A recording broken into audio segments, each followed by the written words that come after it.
دیکھیں NRO سب سے پہلے تو ویو بڑا سیدھا ہے کہ دنیا کے اندر کوئی کسی قسم کا معاشرہ اس طرح کا قانون پاس کر ہی نہیں سکتا جو کہ ایک طبقے کو ایک ایمنسٹی دے دے، قتل سے، کرپشن سے، ڈاکوں سے، سب چیزوں سے ان کو معاف کر دیا ہے۔ کس بیسس پہ؟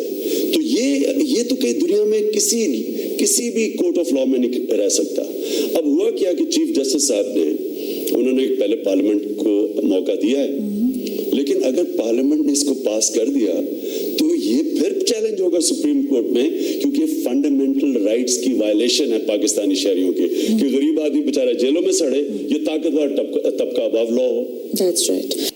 So, I mean, he cannot go back to jail over them because 8 سال وہ جیل گزار چکے ہیں without any like, دیکھیں فیصلہ۔ آصف زرداری کو انڈیمنٹی تو مل جائے گی Being the پریزیڈنٹ president. آل دو اس کے اوپر بھی دو رائے ہیں، لیکن میرا کوئی ذاتی آصف زرداری سے ایشو نہیں ہے، میرا اس لیجسلیشن سے ایشو اس لیے ہے، دیکھیں اگر ہم معاشرے میں یہ لوگوں کو پیغام دیں گے کہ اگر آپ طاقتور ہیں آپ اس معاشرے میں ہر قسم کا ڈاکہ مال سکتے ہیں، چوری کر سکتے ہیں، قتل کر سکتے ہیں، کوئی 2000 قتل کے کیسز معاف ہو گئے، تو اگر آپ ایک طبقے کو یہ امیونٹی دے دیں گے، آپ کیا پیغام دے رہے ہیں اپنے اس ملک کے نوجوانوں کو؟ تو اس میں سب یہ تاثر یہ جا رہا ہے کہ سب میں کک بیکس ہے، اور وہ کیوں جا رہا ہے؟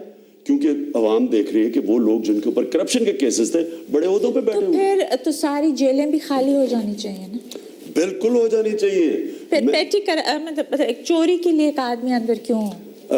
عالم کیوں آپ کو پتا ہے آپ کے اس وقت وہ پریزیڈنٹ تھے مشرف، ان کی وجہ سے میں 8 دن تو میں نے بھی جیل میں گزارے ہیں۔ دیکھیں کہیں دنیا میں کسی بنانا ریپبلک میں کبھی NRO جیسا قانون نہیں آیا کہ آپ نے سب کچھ معاف کر دیا ایک کلاس کو۔ یہ تو اس طرح میں 10 قتل کر کے کہوں جی اب پیچھے بھول جائیں، وہ ریکنسائل کر دیں، اب آگے چلیں۔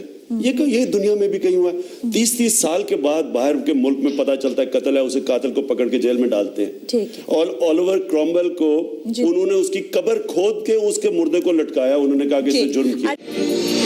آئلہ یہ جو NRO تھا یہ امریکہ کا کیا، اس میں 3 پارٹیز انٹرسٹڈ تھیں۔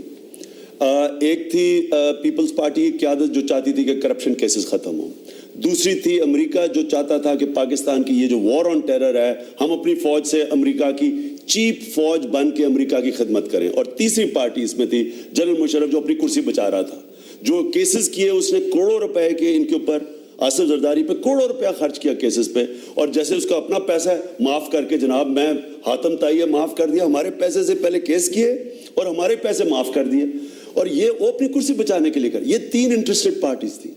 ہم اس NRO نے بیڑا غرق کیا پاکستان کا، آج ہمارا ستیہ ناس ہے، اور ہم اگر اس سے باہر NRO سے تو خیر نکلیں گے، یہ جنگ جو ہے یہ کیونکہ ہم ان سے پیسے لے رہے ہیں، ہم ان کے ڈالرز لے رہے ہیں، اور ان کے ڈالرز کی وجہ سے ان کے کمانڈ سن رہے ہیں۔ خان صاحب واپس آپ